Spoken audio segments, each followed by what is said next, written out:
வணக்கம் சார். வணக்கம் சார். ரொம்ப நாளாக எதிர்பார்த்துக்கிட்டு இருந்த சுற்றுப்பயணம் வந்து நாளைக்கு ஆரம்பிக்கிறாங்க. ஃபர்ஸ்ட் திருச்சியில் ஆரம்பிக்கிறாங்க. 10:35க்கு விஜய் சார் வந்து பேச போறாரு அப்படின்னு சொல்லி ஒரு அறிவிப்பெல்லாம் வந்தது. இன்னைக்கு அவர் ஒரு அறிக்கை வேற வெளியிட்டு இருந்தாரு.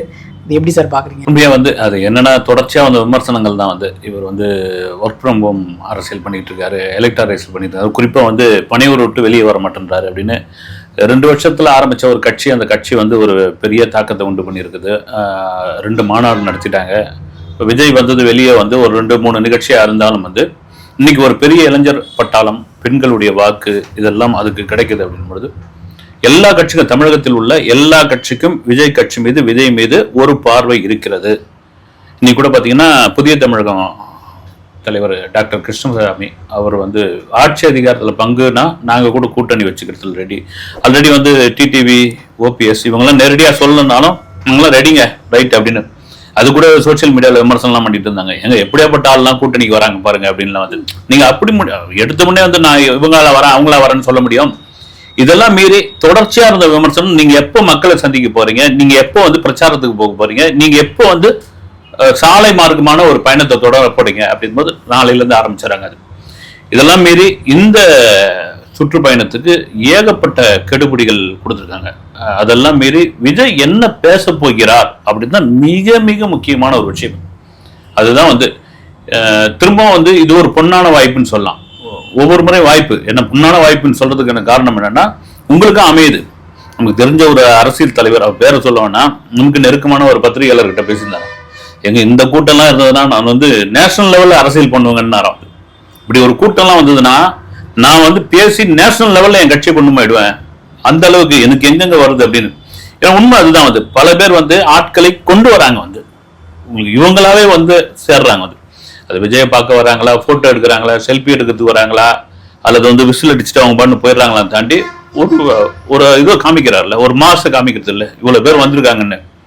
ஏன்னா அவங்க வந்து இப்போ இருக்கிற காலத்தில் லைவ்ல பார்த்துட்டு போகலாம், வந்து அதை சோசியல் மீடியாவில் பார்த்துட்டு போகலாம், டிவியில் பார்த்துட்டு போகலாம், நேரடியாக பார்க்க வரணும் அப்படின்ற ஒரு விஷயம். அந்த நேரத்தில் நான் திரும்ப சொல்லணும், பொன்னான வாய்ப்புனா விஜய் என்ன பேச போகிறார், என்ன பிரச்சனையை பேச போகிறார், அந்த பேச்சு எந்த அளவில் வந்து அது ஒரு எதிரொலிக்கும், அது ரொம்ப முக்கியமான ஒரு விஷயம். நாளைக்கு தெரியும் சார். இன்னைக்கு வந்து அறிக்கையிலேயே ஆரம்பத்திலேயே பார்த்தோம்னா திமுக அரசு வந்து சரியான அரசு இல்லை, அதை எடுத்து போடுறதுக்கு மக்கள் ரெடி ஆயிட்டாங்க அப்படின்ற மாதிரி தான் எல்லா அறிக்கை ஆரம்பத்திலேயுமே எடுத்துட்டு வராங்க. இது வந்து இப்பயும் அந்த திமுக எதிர்ப்பு அரசியலை தான் ஃபர்ஸ்ட்ல இருந்து எடுக்கிறாங்களா? ஏன்னா ஒரு அறிக்கையில எதுக்கு இதை எடுத்துட்டு வராங்க அப்படின்றது தெரியலையே. நீங்க எந்த ஆளும் கட்சியா இருந்தாலும் வந்து ஒரு எதிர்கட்சி, ஒரு மக்கள் இப்போ அதிமுக ஆட்சி இருந்ததுன்னா அதிமுக ஆட்சியை எதிர்ப்பு அரசியல சொல்லதான் செய்வாங்க. நீங்க அதுக்கான காரணம் இருக்கு இல்லைங்களா, அந்த காரணத்தை கொஞ்சம் வலுவா சொன்னா அது இன்னும் எடுபடும். அது ஏன் எவ்வளவு காரணங்கள் இருக்குது. அது நாங்க வந்து போலீஸ்க்கு அனுமதி வாங்க போனா எங்க மேல வழக்கு போடுறீங்களா, எங்க பொதுச் செயலாளரை தாண்டி ஏர்போர்ட்டை தாண்டி அப்படி நிற்கும் பொழுது அவர் மேல கேஸ் போடுறீங்களா, இது மாதிரியான காரணங்களை தாண்டி என்ன பிரச்சனை, நாங்க வரது உங்களுக்கு எங்க காண்டாவது, என்னென்ன இது, நாங்க வரக்கூடாதா, நாங்க வந்து என்னென்னலாம் பண்ணுவோம், ஒரு அறிக்கையிலே சொல்லலாம். அது வந்து இதெல்லாம் கண்டிப்பா வந்து அதான் அரசியல் எதிரி, கொள்கை எதிரி அப்படின்னு திரும்ப திரும்ப அதை தான் வச்சுக்கிட்டு இருக்காரு. நீங்க தொடர்ச்சியா 2 மாநாட்டிலையும் அதை தான் பேசினாரு அப்படின்ற பொழுது இப்போ என்ன பேச போகிறார் அப்படின்ற ஒரு விஷயம் நான் திரும்ப சொல்றதுக்கான காரணம் என்னன்னா, நீங்க மக்கள் கிட்ட வந்துட்டீங்க, மக்களோட பயணமா வந்தாச்சு, உங்க ஏரியாவுக்கு நான் வந்துட்டேன், உங்கள் விஜய் நான் வரேன் அப்படின்னா நான் வரேன் அப்படின்னு போட்டார். அதான் நான் வரேன் அப்படின்னு. அப்போ அங்குள்ள பிரச்சனைகள் என்ன, இந்த ஆட்சியில் செய்யாத பிரச்சனைகள், கடந்த ஆட்சியில் செய்ய மறுத்த பிரச்சனைகள், இல்ல நீண்ட காலமா இது வந்து ஒண்ணுமே பண்ணவே முடியாதுப்பா. அவர் தான் ஏடிஎம்கே ஆட்சியை பத்தி பேசவே மாட்டேங்கிறாரு சார். வேனே பாத்தீங்களா வேன்ல? சார் அது நான் முக்கியமா கேட்கணும்னு நினைச்சேன். வேன்ல வந்து கொள்கை தலைவர்கள் போட்டோஸ் எல்லாமே இருக்கு. ஆனா அடுத்து பார்த்தா விஜய் அவர்களுக்கு பின்னாடி பெருசு பெருசா 2 பேரு. இவங்க வந்து திடீர்னு எங்க இருந்தோ மலைச்சிட்டாங்களோ அப்படின்ற ஒரு ஃபீல். ஏன்னா இந்த மதுரை மாநாட்டுக்கு அப்புறம் தான் இதை வந்து பெருசா கொண்டு வராங்க. அதுக்கு முன்னாடி வரைக்கும் எங்கேயுமே நான் பார்க்கல. எம்ஜிஆர் அவர்களையும் அண்ணா அவர்களையும் அதுக்கப்புறம் தான் பெருசா போர்ட்ரே பண்றாங்களோ அப்படின்ற ஒரு விஷயம் இருக்குல்ல சார்? இல்ல உண்மைதான். நீங்க நான் திரும்ப நம்ம சேனல்ல கூட நான் சொல்லியிருக்கேன், வந்து இப்போ சமகால அரசியலில் நீங்க வந்து எம்ஜிஆரை தொடாமல் அரசியல் பண்ணவே முடியாது. எம்ஜிஆர் அந்த அளவுக்கு வந்து இப்போ உள்ள பசங்களுக்கெல்லாம் தெரியுமான்னு நிச்சயம் தெரியும். ஒரு ஹீரோ, அதாவது வந்து அழிக்க முடியாத ஒரு ஹீரோவா பதிய வச்சுட்டு போயிட்டாங்க. அப்போ எம்ஜிஆர் அரசியல் பண்ணும் பொழுது விஜயகாந்துக்கு அந்த கருப்பு எம்ஜிஆர்னே போட்டாங்க, அதுக்கு எதிர்ப்புலாம் தெரிவிச்சாங்க. அதை நான் போட சொல்லிங்கன்னாரு வந்து அவங்களா விருப்பப்பட்டு போட்டாங்க கருப்பு எம்ஜிஆர்னு. அது நான் என்ன பண்ண முடியும், அவங்களுடைய விருப்பம் பண்ணி. விஜய்க்கு அது இருக்கும். அது எம்ஜிஆர். அதுக்கு விஜய்க்கு இருக்கிற காரணம் என்னன்னா, இவர் விமர்சனம் தான் வந்து நடிகன் நாடாள முடியுமா, கூத்தாடி வந்து கோட்டைக்கு போக முடியுமா அப்படின்லாம் சொல்லிட்டு இருந்தாங்க. அதே நடிகர்கள் தான் வந்து தமிழ்நாட்டிலையும் ஆந்திராவிலையும் ஒரு பெரும் தாக்கத்தை அரசியல் உண்டு பண்ணி அசைக்க முடியாத சக்தியா இருந்தாங்க. இங்க எம்ஜிஆர்னா அங்க என்டிஆர் அப்படி இருந்தாங்க. அந்த கூத்தாடி கோட்டைக்கு போக முடியுமா அப்படின்னு பொழுது, சரி எம்ஜிஆர் அரசியல எப்படி அவருக்கான செல்வாக்கு இருந்தது, நாம் அப்படி கிளம்புவோம் அப்படின்னு. ஆனால் எம்ஜிஆர் அரசியலில் செய்த, அதாவது என்ன, மக்கள் இப்போ எம்ஜிஆர் வந்து ஒரு சுற்றுப்பயணம் போறாரு, ஒரு மாநாடு பார்ப்ப, என்னன்னா இது மாதிரி தகவல் தொழில்நுட்பம்லாம் ஒன்றும் கிடையாது. எம்ஜிஆர் திருச்சிக்கு பேச போறாரு, திருச்சியில வந்து ஒரு மாநாடு இருக்கு அப்படின்னா எது வழியா போவார் அப்படி எப்படி பார்த்தீங்கன்னா, இந்த பெரம்பலூர் அரியலூர் வழியா இல்லாட்ட வந்து விக்கிரவாண்டி வழியா விழுப்புரம் வழியா போவார்னா அங்கே காத்துக்கிட்டு இருப்பாங்க, எப்போ ஒரு வாரம் தெரியாது, இது கிடையாது. அப்போ அந்தந்த இடத்துல நின்று கொடி ஏற்றிட்டு அங்கே இருக்கிற மக்களை பார்த்துட்டு அவங்ககிட்ட கை கொடுத்துட்டு அவங்க கொடுக்குற சோடா கலர் வாங்கி குடிச்சிட்டு அப்படி போகிற, இதுதான் எம்ஜிஆருக்கான மாசா இருந்தது. இன்னைக்கு அப்படி முடியாது. வந்து இப்போவே வந்து இவ்வளோ நிபந்தனைகள் சொல்லியிருக்காங்க. வந்து இவங்க கேட்டது வந்து திருச்சி சத்திரம் பேருந்து நிலையத்திலிருந்து டிவிஎஸ் டோல்கேட் வரைக்கும் கேட்டிருக்காங்க ஒரு பயணமாகுது. அதெல்லாம் முடியாது, மரக்கடை பஜார்ல தான் நீங்க பேசணும். காரணம் என்னன்னா, திருச்சி சத்திரம் பேருந்து நிலையம் திருச்சியே வந்து ஒரு ஜெய் ஜெய் ஜெய் மலைக்கோட்டை இது. அது சுற்று வட்டாரத்தில் இருக்க அத்தனைக்குமான தலைநகரா தான், தமிழகத்துடைய 2வது தலைநகரமா இருக்கணும்னா கோரிக்கைலாம் வச்சிருக்காங்க. அதுல பரிசீலனை கூட இருக்குதுன்னு. ஜெயலலிதா அம்மையார் இருந்த பொழுதுலாம் அவங்க வந்து 2வது தலைநகரமா அது வைக்கலாம்லாம் கூட ஐடியா பண்ணியிருந்தாங்க. ஏன்னா தென் மாவட்டத்துல இருந்து வரவங்களுக்கு சென்னைக்கு வர்றதுக்கு ரொம்ப சிரமமா இருக்குது. அப்படியேப்பட்ட ஒரு பகுதியில் விஜய் மாதிரியான ஒரு மாஸ் ஹீரோ ஒரு தலைவர் போய் அங்கே நிற்கும் பொழுது, அங்கே போய் பேசும்பொழுது கட்டுக்கடங்க அந்த கூட்டம் கண்டிப்பாக வரும். அந்த நிபந்தனை அதெல்லாம் ஏற்றுக்கிட்டாங்க, நிபந்தனையும் ஏற்றுக்கிட்டாங்க. அங்கேருந்து அப்படியே பெரம்பலூர்லேயும் வந்து, அதாவது திருச்சி, பெரம்பலூர், அரியலூர் ஒவ்வொரு இடத்துக்கும் வந்து 20 விதிமுறைகளை கொடுத்துருக்காங்க. 20க்கும் மேற்பட்ட விதிமுறைகள். அதெல்லாம் நாங்கள் ஏற்றுக்கிறோன்ட்டாங்க. இவங்க வந்து என்னதான் விதிமுறைகள் கொடுத்து அதை வந்து ஏத்துக்கிறோம்னு அவங்க சொன்னாலும், ஆனா இந்த தொண்டர்களை வந்து கட்டுப்படுத்துறதுன்றது முடியாத காரியம். எனக்கு தெரிஞ்சு அது சாத்தியமே இல்லை. ஏன்னா விஜய் சார் வந்து ஒரு இடத்துக்கு சும்மா ஒரு ஏர்போர்ட்டுக்கு வராரு அப்படின்னாவே அவர் ஏர்போர்ட்டை விட்டு வெளியே விஐபி என்ட்ரன்ஸ்ல வெளியே போறாரு. பட் இருந்தாலும் அந்த வெளியே கூடுற கூட்டமே அந்த அளவுக்கு கூடும். இந்த விதிமுறைகள்லாம் கண்டிப்பா ஃபாலோ பண்ண முடியுமா, இல்ல முடியலன்னா இதை வேற ஏதாவது ரியாக்ட் பண்ணுவாங்களா? நீங்க சொல்ற காரணத்துக்காக அந்த விதிமுறைகளை அவங்க வச்சிருக்காங்க, போலீஸ் கொடுத்துக்கிற விதிமுறை. அதை தாண்டி வந்து புஷி ஆனந்தம் ஒரு அறிக்கை ஒண்ணு தொண்டர்களுக்கு நீங்க சொல்ற மாதிரி அவர் ஒண்ணு கொடுத்துருக்காரு. அது என்ன சார், எல்லாம் ஏதோ அறிக்கையை பார்த்துட்டு வராத மாதிரியும் அப்படியே நாங்க நீங்க சொல்றதாங்க கேட்போம் அப்படின்னு சொல்ற மாதிரியும், ஆம்புலன்ஸ் வழி விடுங்க, இது நல்ல இதுவா தான் இருக்குது. வந்து எதுவும் உயரமான கட்டடத்துல ஏறாதீங்க. ஆமா சார், இவங்க கலாய்க்கிறதுக்கு இவங்களே பாயிண்ட் எடுத்து கொடுக்குற மாதிரி எதை சொல்ல வரீங்கன்னு தெரியுது. வந்து அதெல்லாம் இது பண்ணிருக்காரு. நீங்க சொல்றதுதான் வந்து ஒன்றும் பண்ண முடியாது. வந்து இவங்கெல்லாம் வந்து என்னன்னா, இப்போ பெரிய கட்சிகள் அவங்களுக்குள்ள வந்து ஒரு கட்டுப்பாடு இருக்கும். ஒரு தலைமை சொல்றதை கேட்பாங்க, ஒரு மாவட்டம் சொல்றத, ஒரு நகரம் சொல்றத எல்லாம் கட்டுப்படுவாங்க.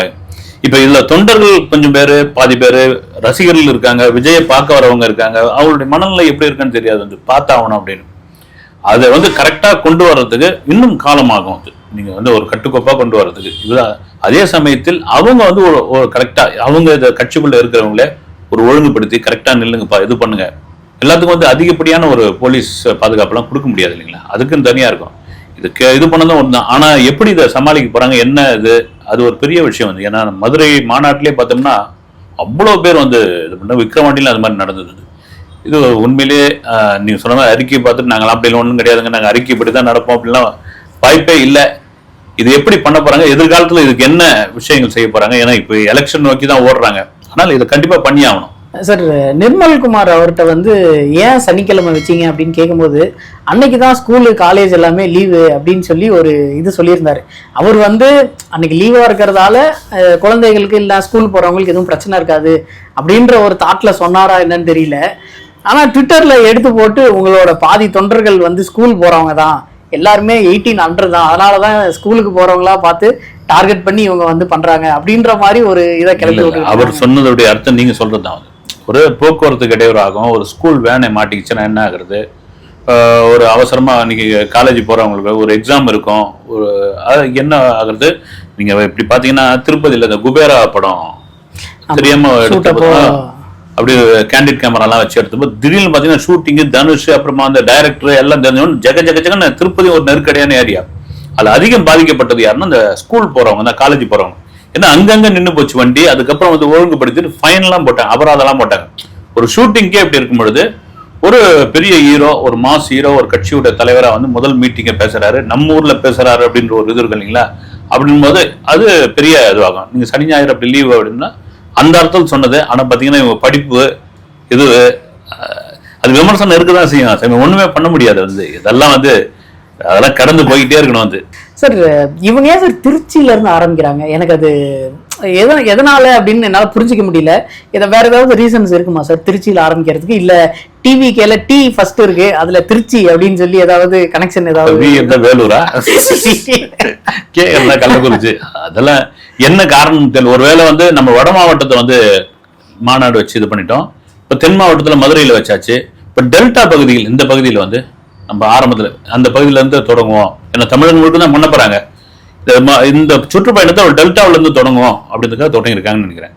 அப்படியே பாத்தீங்கன்னா அரியலூர், பெரம்பலூர், திருவாரூர், தஞ்சாவூர் இப்படி போயிட்டு தான் அதுக்கப்புறம் பயணம் வந்து போயிட்டு. Okay sir. இன்னைக்கு வந்து பராசக்தி டீம்ல இருந்து ஒரு அனௌன்ஸ்மெண்ட் வந்துருந்துச்சு. அதாவது படம் ரிலீஸ் டேட் வந்து இன்னைக்கு அனௌன்ஸ் பண்ணியிருந்தாங்க. ஜனவரி 14 அப்படின்னு சொல்லி போட்டிருந்தாங்க. 9ஆம் தேதி கிடையாது. விஜய் சார் கூட சிவகார்த்திகேயன் கிளாஷ் ஆகல, அவர் வந்து துப்பாக்கியை கொடுத்ததுக்கு நேர்மையா இருந்துட்டாரு அப்படின்னு சொல்லி நிறைய ட்வீட்ஸ் வந்து பறந்துகிட்டு இருக்கு.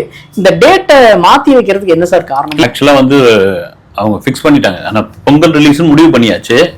9ஆம் தேதியே மோத போகுது, 9ஆம் தேதி இறக்க போறாங்க. அதுக்கு காரணம் வந்து துப்பாக்கி கொடுத்த சிவகார்த்திகேயன் அவருக்கு எதிராக வந்து உள்ளாங்க. ரெண்டாவது பாத்தீங்கன்னா இந்த கம்பெனி வந்து ஆளுங்கட்சிக்கு நெருக்கமான ஒரு இது, திமுக அரசினுடைய இது அந்த பட தயாரிப்பு நிறுவனம்.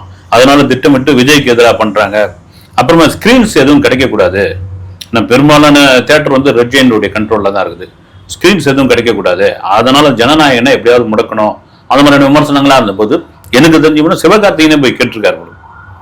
இது வேணாங்க, என் மேல எல்லாரும் விமர்சனம் பண்ணுவாங்க, நான் இப்பதான் அப்படி கொஞ்சமா மெல்ல எழுந்து வரேன் அப்படின் போது அவங்க டைரக்டரும் சுதா அவங்க கிட்ட ஒன்றும் பிரச்சனை வேணாம், நம்ம படம் எப்போ ரிலீஸ் பண்ணாலும் ஓடும், அதுக்கான ஒரு ஆடியன்ஸ் இருக்காங்க, விஜய் சாருக்கான ஒரு ஆடியன்ஸா இருக்காங்க அப்படின்னு நமக்கு கிடைச்ச தகவல். இவங்க 2 பேரும் பேசுறதுனால தான் 13ஆம் தேதி ஆக்சுவலா பிக்ஸ் பண்ணி வச்சிருந்தாங்க. அதை 13ஆம் தேதி இது பண்ணலாம்னு 13 அந்த போகி அப்படின்னு நம்ம சென்டிமெண்டா கூட சில பேர் பார்ப்பாங்க. வந்து தை 1ல இருந்தே வந்து ரிலீஸ் பண்ணுவோமே அப்படின்னு அது உண்டு. அது 14 பொங்கல் அன்னைக்கே அறிவிச்சிருக்காங்க. அது வந்து கருப்பு வந்து 9ஆம் தேதி ரிலீஸ் அப்படின்ற மாதிரி ஒரு டாக் ஓடிக்கிட்டு இருக்கு. அதையும் மாத்தி வைக்கிறதுக்கு வாய்ப்பு இருக்கு? இல்ல, இது வரைக்கும் இன்னும் அபிஷியலா அவங்க அறிவிக்கல. வந்து மேபி இருக்குன்றாங்க. முன்கூட்டியே வந்து கிறிஸ்துமஸ்க்கு ரிலீஸ் பண்ணிடலாம் 25ஆம் தேதி அப்படின்னு ஒரு ஐடியாவில் இருக்காங்க.